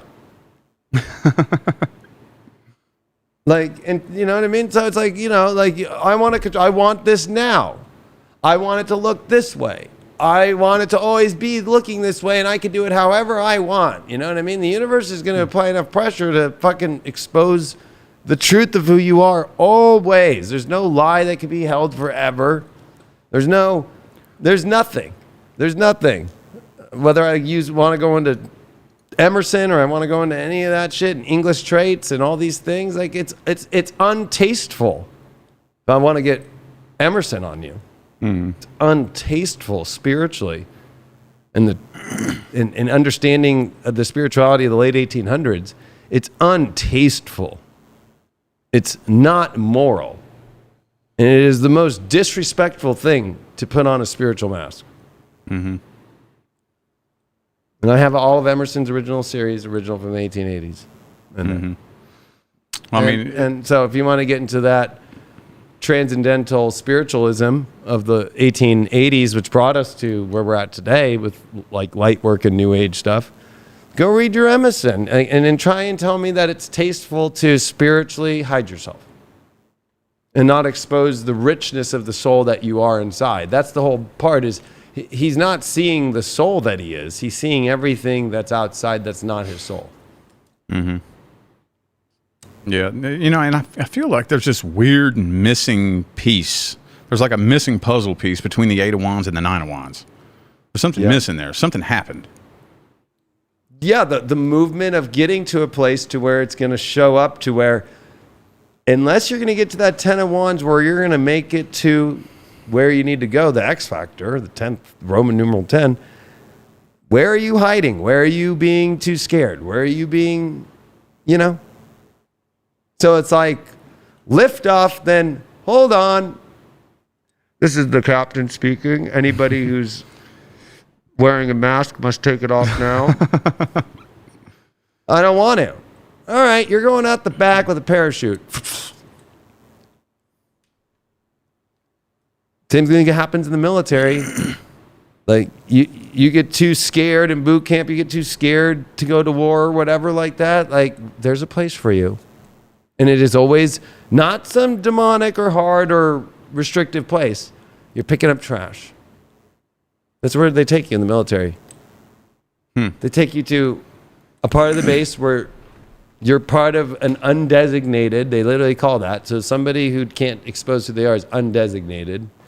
And you just pick up trash until either A, you go through some sort of training again, or they're just going to fucking get you out, and you're going to be discharged out with a general discharge. And that's how I feel like the universe sees it. Like, you don't want to participate fully? We have no problem discharging you into the matrix. No problem. Yeah, I just almost wonder if a lot of them are bots, like most of them, because I know that you see these bot farms. I've seen footage of it where and I think you even brought it up one time, where there's these buildings where they'll have like 100 computers, and they have like 10 people in there controlling 100 computers, and all they're doing is going and talking shit, you know, just mainly for AI to learn responses and whatnot. And I'm just wondering if a lot of these people may be bots. That's the only thing I can think. And then some people are real, though. Some people sit and they think, you know, oh, I want to do that. Yeah, I think the real people that are too afraid of just picking up trash for the universe. Like, oh, I do all God's work. I did a reading and I helped a person. And that's part of it. But that's the trash duty. Yeah. It's not about, we do that on the normal. We all take out our trash every day. Yeah. But then we do all this other work. So it's like limiting yourself to just staying within this little bubble of, I'm safe behind my voice only, and I'm doing the work and God's work, and I'm not saying you're not, but we all take out our trash every day. You just happen to just only play with the trash. Because using the military, like, that's a very easy way of seeing when you don't want to go. That's what they do. You just, and the barracks that you go in are always the old barracks. And then they always throw the one, like, I was in the Navy, so the one, like, petty officer or petty officer second class that really doesn't want to participate either, who's in charge of you, who's lazy. And they just throw all the lazy people there until they find a way to push them out. And that's what I feel like is happening right now. It is.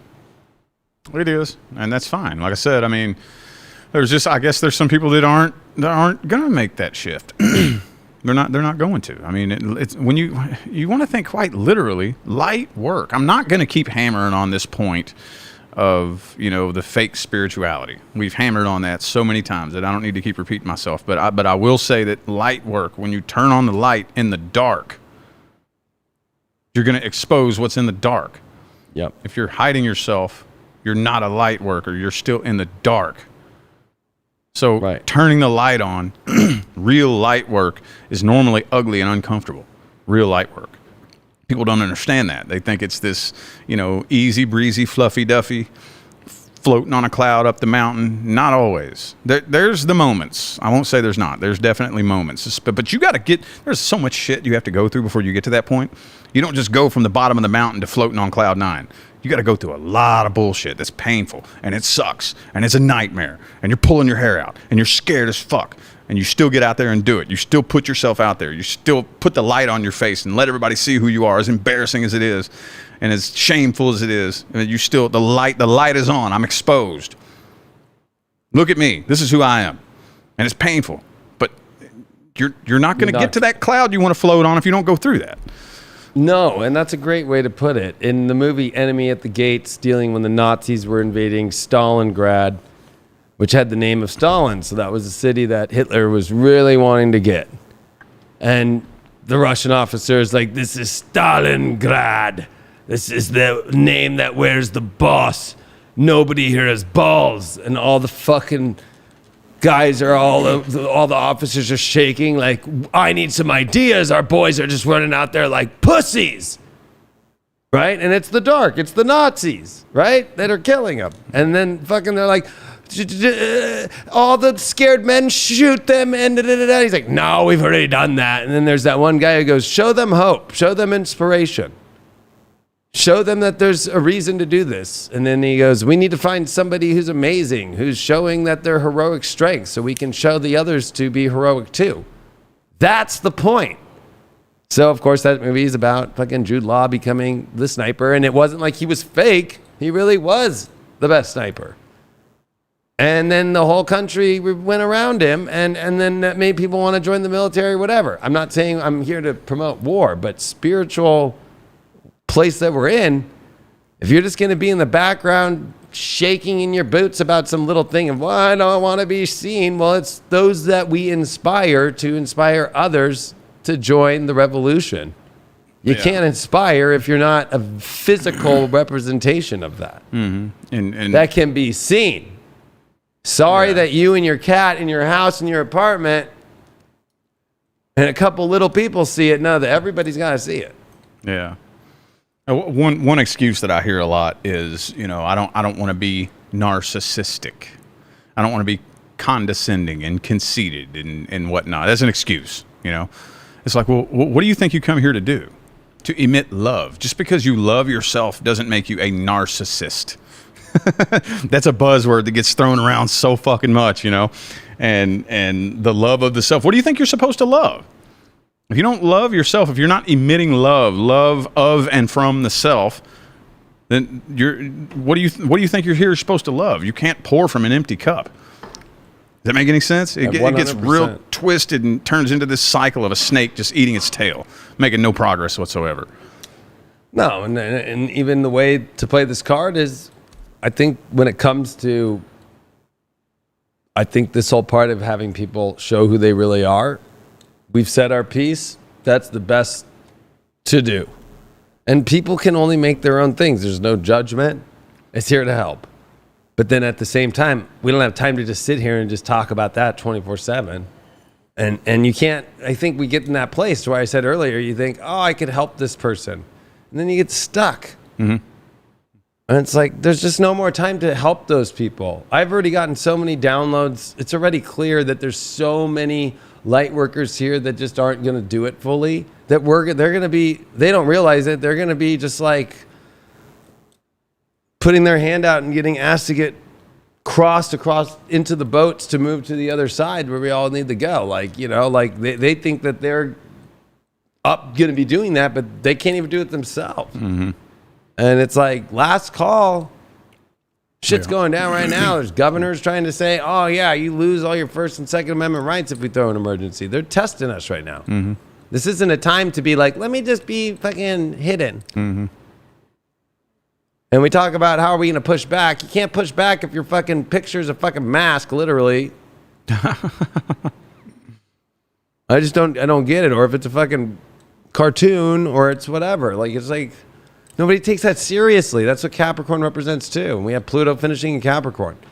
This country wasn't done because it was a bunch of men that came together, founding fathers, and made the Declaration of Independence and didn't have a picture sketched of that moment so people can understand what it is. And didn't show, they showed who they were. Mm-hmm. It's very simple. It's super. I mean, honestly, that's the whole part of this card is keep it simple. Mm-hmm. Well, I mean, if you want, hey, you know what? I'll play around with a deep rabbit hole. Where we're going, like those of us that make it all the way, let's talk 20, 30, 40 years down the line. Eventually, at some point, could be 100 years down the line, but eventually at some point, we're going to get to a point where it's all telepathic. Right. There are no secrets. Yep. None.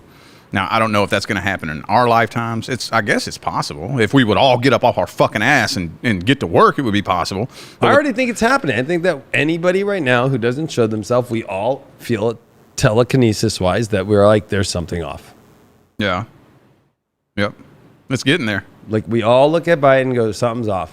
Mm-hmm. That's a green screen. That's a this. So that's a fake front. Yep. So I feel like we're already there, but I get your version of it, of like the higher. Well, we have to get through this little moment. Oh yeah, to yeah. Get to that one. I'm talking 5 fucking D. I'm talking. Yeah, exactly. Way later on down the line, it's going to be to the point where I look at you. Right. I get a download of your whole life. Right. You get a download of my whole life. We're naked. We're exposed. There are no secrets because we're all one anyway. That hiding shit, put on a fake mask, pretend to be somebody I'm not, pretend to be a productive member of society when I go to church, and then when I go home I get drunk and beat my wife. That shit's over. Right. We're heading towards, like I said, the rate things are going right now, it's iffy as to whether or not we'll see it in our lifetime. But with where we're headed, the 5D planet Earth, there will be no secrets. It'll be 100% transparency. For real. Yeah, and I feel like that's where it's what the work is at this moment right now that is building that already. And we've already built quite a lot of that foundation. Mm-hmm. We're just seeing what the first floor, second floor of this looks like. And you can't keep building floors if so many just want to just sit back and find another excuse to not go up higher. It's 9/11 today, and it was crazy. I'd never heard it, and I thought I heard everything about 9/11. But when Trump came out on the day of 9/11, said, there's no way that the planes by themselves took down those buildings because those were made of steel on the outside. Most buildings are done on the inside with the steel, and then the glass and stuff is on the outside. Those were steel beams that were put up on the outside because it was the biggest 2 buildings that were ever made in the world. Yeah. So even on the day of 9/11, he said there had to have been an explosion or a bomb inside those airplanes in order to blow it through. So it's like, if we're going to build this fucking higher dimension, no more bullshit. 9/11 was the biggest bullshit ever. Mm-hmm. And that telekinesis is up. We all know there's something up. We all know fucking WT7 shouldn't have just imploded. We all know that the Pentagon shouldn't have fucking gotten hit by the way that the fucking video footage from that gas station at the Pentagon fucking came out, and there's no plane that could literally be that flat on the ground, perfect. Yeah. Right? There's no way that it would hit the area of the Pentagon which was under construction. There was no DOD people there. Right? Like, wouldn't you want to hit where the people are? Wouldn't they be at least smart enough, if they were already smart enough to concoct this plan, that they would hit the Pentagon at where all the people were, not where the construction was? Well, let me give you let me explain it to you like this. For years, I spent the majority of my 20s working with the UPS airplanes at the UPS World Headquarters in Louisville, Kentucky. Okay, planes are flimsy and brittle. They're not very strong. I used to operate these big de-ice trucks. You know, where I would pull up to a plane, a Boeing 747, 757, the 757 and the 767, the same two planes that supposedly hit the World Trade Centers. I used to work on those airplanes all the time. If you hit one of those things with a steel truck, the steel will dent the plane. It won't dent the steel. It'll dent the plane. Right. I remember back then, before I even knew anything about a conspiracy, I remember thinking, and that's what flew through a building made of steel? That didn't make sense to me. Again, this is before I knew anything about anything, but I remember thinking that back then. Well, and on the floors that it hit, it's weird because those floors have this digital, they used to say digital sayings, like, so there's like, it's weird on both towers where those exact floors that they hit happen to be areas in the towers that had where weird stuff would be on those floors because they have fucking digital, like, signage to be able to be done. They hit those two exact too. Right. So it's like, and just the way that it came across in every way to one, no, now it's two, because if one would have hit, everybody was like, oh, okay, that shit happens. A plane hit the fucking tower. Two, and then everybody's like, this is horrible, but not to watch the whole fucking building and then to watch the other second building implode. Yeah. Like to just sit there and watch that and people jumping out and shit. Yeah, man, that fucked me up. It fucked me up too. And I'm like, that's how I feel about, I jump out of buildings when I see people fucking wearing a mask. It doesn't matter how much they're trying to fucking say all this shit. It's like everybody got obsessed with that new, Vivek guy who's a Republican, the young guy, and then he came out saying Obama's lying. And then he came out, he owns he was CEO of a pharmaceutical company, and he got money from George Soros, and he's obviously an implant with a fake smile and trying to act like he's all fucking suave and Republican when he fucking said all this shit. He loved how Trump is now, but he wrote in his book how he fucking didn't like Trump. So he's switching, it's like, to me, that's a mask too. When you're fucking a flip-flopper 24/7. To me, that's a turncoat. Yeah. So there's a lot of that shit you could see right now being really clear. Yeah.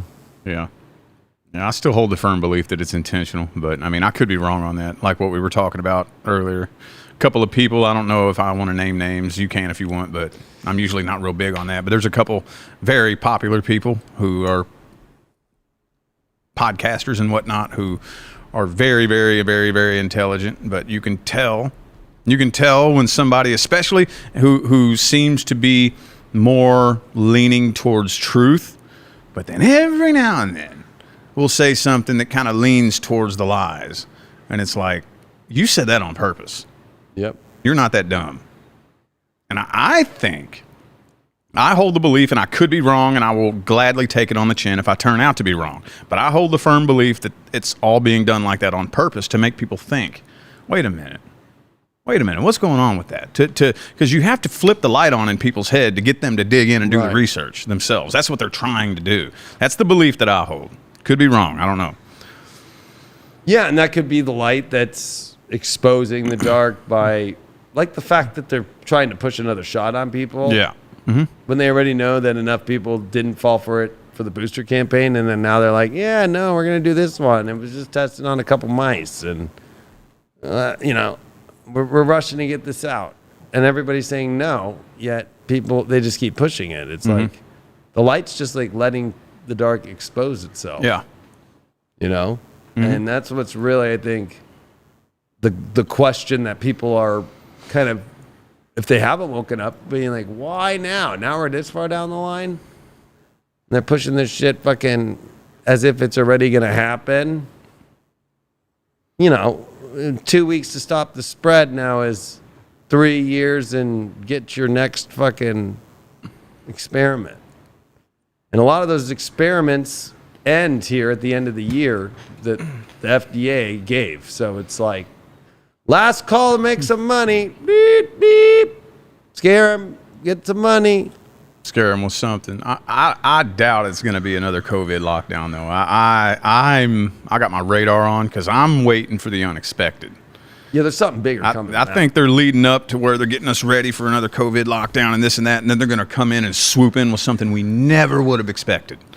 That's what I'm thinking is going to happen. You know, and because we already got everybody talking about all the possible, like another COVID lockdown, and there's Project Bluebeam, and all these things that everybody's aware of now. You think they're going to do that with everybody talking about it?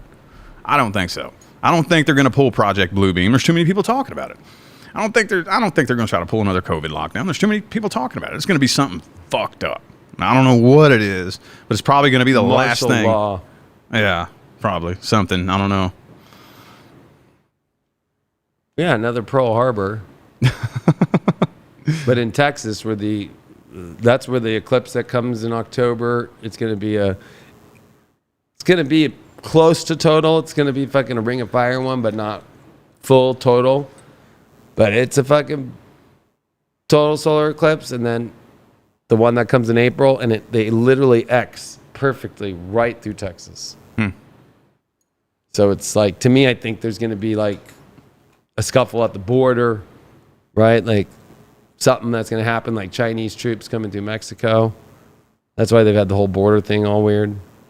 Some sort of scuff at the border that puts it on to martial law, shots being fired into all parts of the Southwest, middle of the country, the southern East Coast, a shot towards, if you watch the eclipse, it goes through to the Northeast where Washington is, and Maine and everywhere in between, and then up towards Washington, shoot one up towards Oregon, and fucking, you know,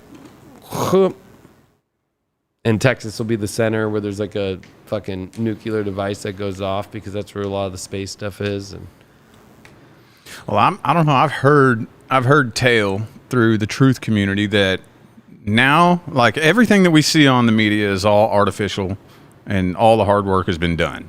You know, everything's been taken down, and all the shit we see is just a big movie, you know, that's slowly changing the narrative to wake the people up. And this is what I hear, you know, and that actually the new Washington, D.C., where the country's really being run, is out of Texas and Mar-a-Lago.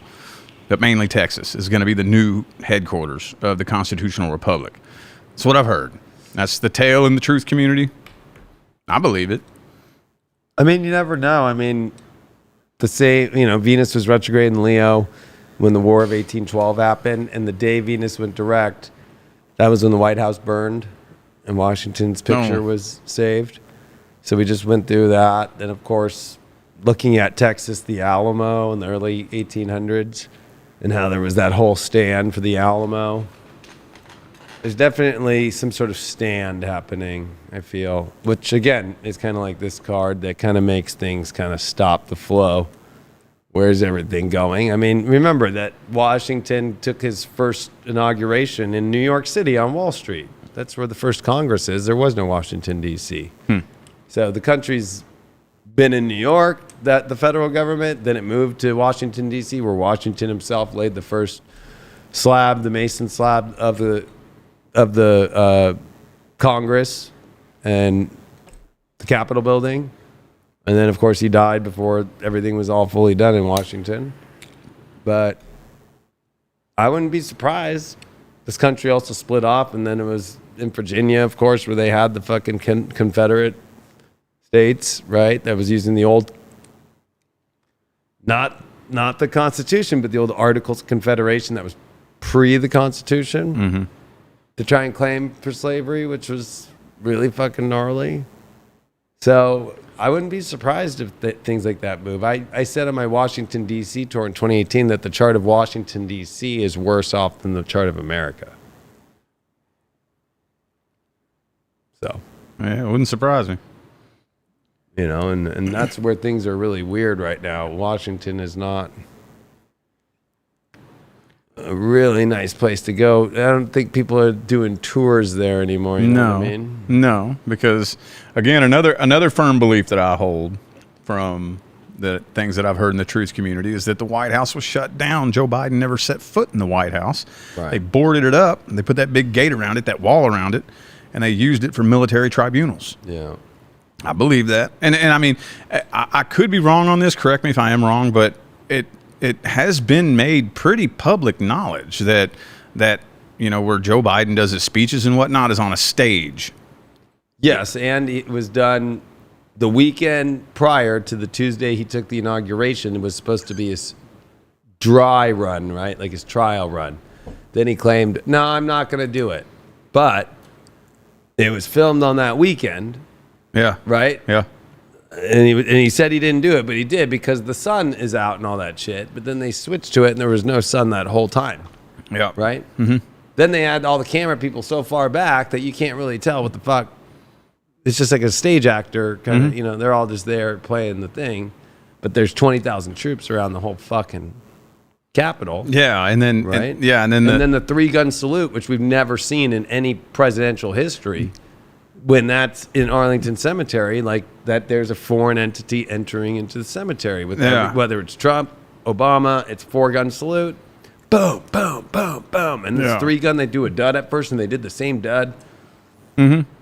The only way you can find that video anymore is like on BitChute. They took all that shit off YouTube. Oh wow! Well, there was look up 3-gun salute Biden, and Yeah. then look up every other president with 4-gun salute, and you'll see in the military that's a code of conduct because in the military they use flags, they use sounds off cannons to send messaging. Yeah. So the messaging of a dud with 3 guns, and then by 6 seconds apart, boom, with that slow of a boom, that's a foreign entity entering into the Arlington Cemetery. Then where the wreath is, that's where you see the president and the vice president both take the wreath, hold it to their chest, and then put it back. Him and Kamala Harris touched it but never pulled it off. Yeah. Well, didn't you hear that one dude? And I forget his name. And no insignias on all the military. Yeah, yeah. That's what I was going to say. That one dude, I forget his name. I think it's Derek something. I forget his name, but he's ex-military dude, and he broke down and explained how that inauguration wasn't an inauguration. That was a military-grade funeral service. Right.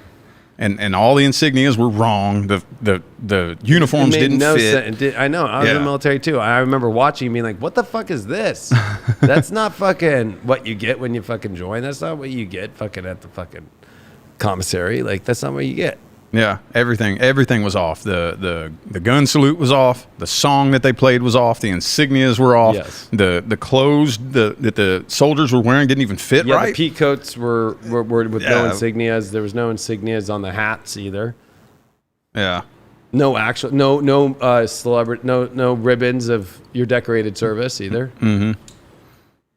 But it's like that's how you tell that general or that rear admiral or that person where they've been, what they've done, what they've accomplished. That's what all those racks of all those fucking parts to their uniform are, and you didn't see any of that. And that goes back to the reason why they disabled the dislike button on YouTube. Right. They did that because Joe Biden would put these videos up, or videos would get put up about Joe Biden, and they would get like 60,000 dislikes and 10,000 likes. It was even worse than that. Or it was like 100 million. Yeah. It was like 1 million fucking dislikes to like 1,000 likes. It was bad. Yeah, so they disabled the dislike button. I know. Yeah, and so I think, if you try to hide yourself, you're going to be exposed. Yeah.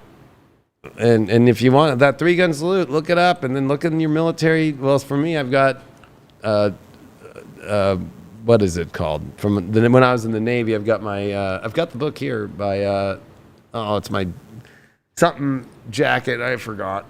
But anyway, yeah, it's all in there. That's how you understand gun salutes. Mm-hmm. And if you watch, if it's a 4-gun salute, it's with every 2 seconds. Boom, boom, boom, boom. It's a celebration. Not a dud on purpose, and then fucking long-winded boom. Which is so Biden anyway. But that's what's scary, is that means a foreign entity has come in. And remember, the Arlington Cemetery is based off troops that have died in American wars. So it's a military cemetery. Mm-hmm. So the military runs that cemetery, not the executive branch. Well, the executive branch having the head of it, but it's like a false head. Mm-hmm. And even Joe Biden putting up president-elect with the insignia of the presidential seal, saying he won when he hadn't won yet and we still didn't know, right? That was to mislead people to think, no, he is it, he's calling it. And that's not the presidential seal. And then if you notice how many times has Biden been there and the presidential seal is blurred out. Yeah. Yeah. People are still so fucking dumb. Mm-hmm. Yeah. And I mean, I ain't even going to lie. I wouldn't have noticed it. Even knowing everything that I know, I wouldn't have known all that. I wouldn't have personally. And I mean, it's not like it would have fooled me, but just watching all that, I wouldn't have known all those details. And so I kind of feel like in a way, I guess I can kind of understand, but at some point you have to start questioning and then digging in and researching and looking, you know? I mean, yeah, when you have 20,000 troops fucking protecting the fucking Capitol with fucking barbed wire to the people's fucking Capitol. Yeah. Yeah. That's not the government. That's the people's. That's us. The government of America is based off the people. Yeah. When we're not allowed to go to our own government housing that the government runs by and to see our representatives and to see the president that represents the people, that's already the biggest red flag. Yeah. Then you add all those other red flags and it's too many red flags all at the same time. Or for the fact that his green screen videos of him on the White House lawn and his hand is going through the fucking microphones. Yeah. Yeah. Like, what? That's so... Whoever is behind all this is this card right now. Oh, fuck. It's like, this is also the card where it's like, I'm just going to get through this and I'll deal with it later. Like, we'll just do all this propaganda show and and it will get us through this moment. And then we'll deal with it on the other side. And now they're on the other side and now they're doing this. Like, fuck. Don't have much more left in the playbook. Get the governor of New Mexico to just start saying, we take away your First and Second Amendment rights. You mean to tell me you take away those two? What about the other ones? To me, the Fourth Amendment's even more the most scariest, like to where troops are not allowed to quarter in any of our homes. Well, right? So if she's able to pull all those, is a governor ready to pull fucking the Constitution, which is they can't. But what people are, I know that it affects First Amendment and Second Amendment so much because those are so much treasure to us. But to me, I'm not ready for FEMA or the military because of the Fourth Amendment to ever come into my home and quarter. Well, yeah, but people, I think the biggest thing is that people need to understand the meaning behind the Second Amendment. Yeah. The Second Amendment is not starts with the militia first. Yeah, it's not so you can go shooting. The Second Amendment is not even for you to be able to protect yourself against a home invader. The Second Amendment is there for one reason and one reason only, and that is for the people to be able to defend themselves against the government if it was to become tyrannical. Yeah, to form militias. That's the reason why the Second Amendment is there. And it shall not be infringed. Yeah. That's it. And it's like, and they kept it. And what they don't tell people, and it's sad, even if you go to the U.S., I think it's the National Archives website that has the Constitution. They don't include after the convention and after the Constitution was signed.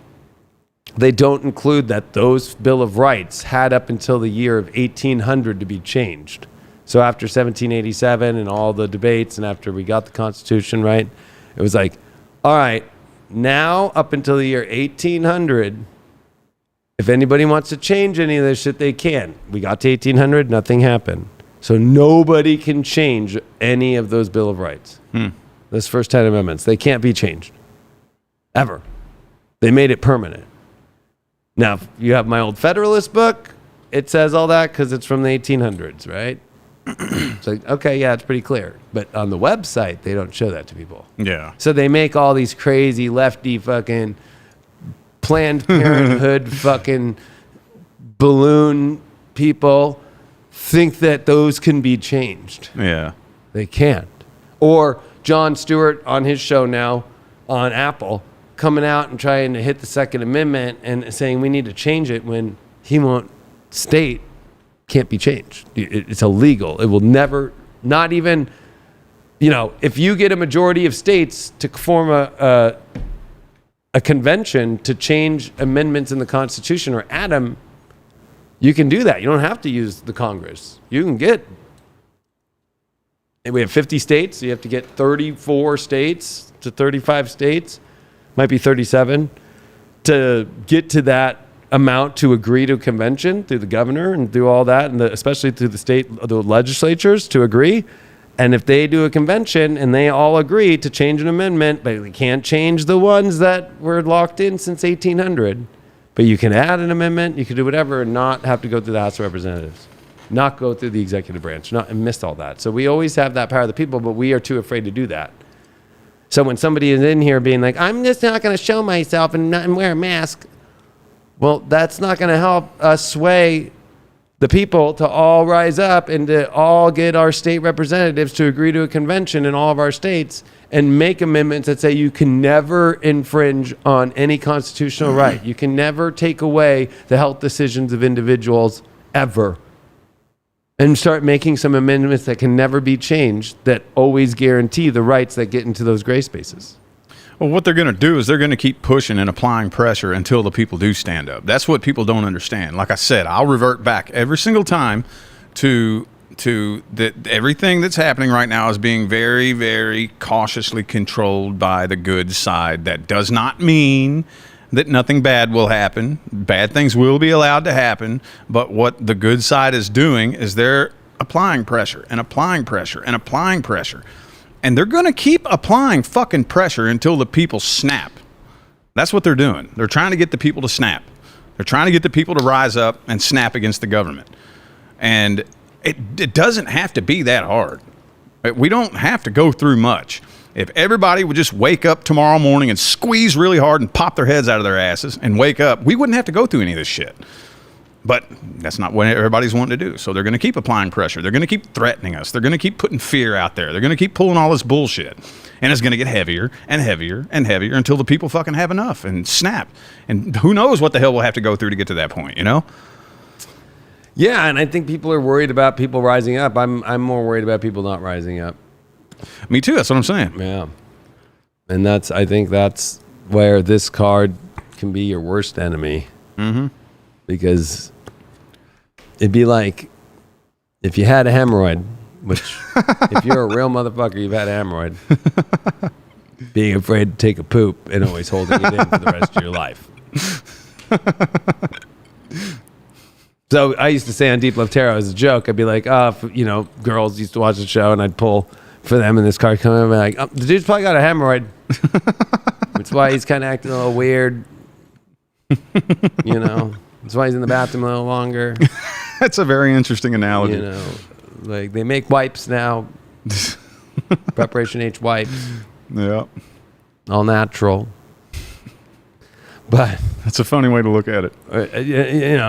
It's. But again, if you're too afraid to take a poop after having a hemorrhoid, I guess you can have a colonoscopy bag. Oh shit. But there's people who will do that extreme to not deal with the simplest situation. Yeah. Like I don't want to have to poop up my butt because I don't want to have a hemorrhoid. So I'm just going to wear a colonoscopy bag. That is a very radical analogy, but it's so true. It's so true. I'm just going to hang out with my bag. Don't touch it at the party. Oh, shit. Fucking. Oh, my God. I'm so sorry. What's this all over my drink? Oh, it's nothing. It's nothing. Let me clean that all up here. It's going down your leg. Yeah, it's fine. Don't worry about it. Fucking. We got to get out of here. Anybody got any bags? Yeah, what kind of bag you need? Colonoscopy. Sorry. So true. Is there a Walgreens around here? That's so true, though. Yeah, so. Anyway, well, that was a good show. We are having a big event here next Friday for the equinox. It's going to be super awesome. We're putting it all out here in the next day, too, and it's called the Euphoric Equinox event. So we're looking forward to it a lot, especially about this energy of the timeline. We have such a there's a lot of shit coming down the pipeline, but we don't have to go down that fucking road. Mm-hmm. That's the basis of it. A lot of cool stuff that we're bringing out to show you all that we're putting together to make this event, of course, in person and in live stream. So have your calendar set next Friday, the 22nd. We're coming into a big equinox here. This is definitely a fall that you don't want to be this. Yeah. All right, everyone. See you soon. Look out for it. See you soon. Bye.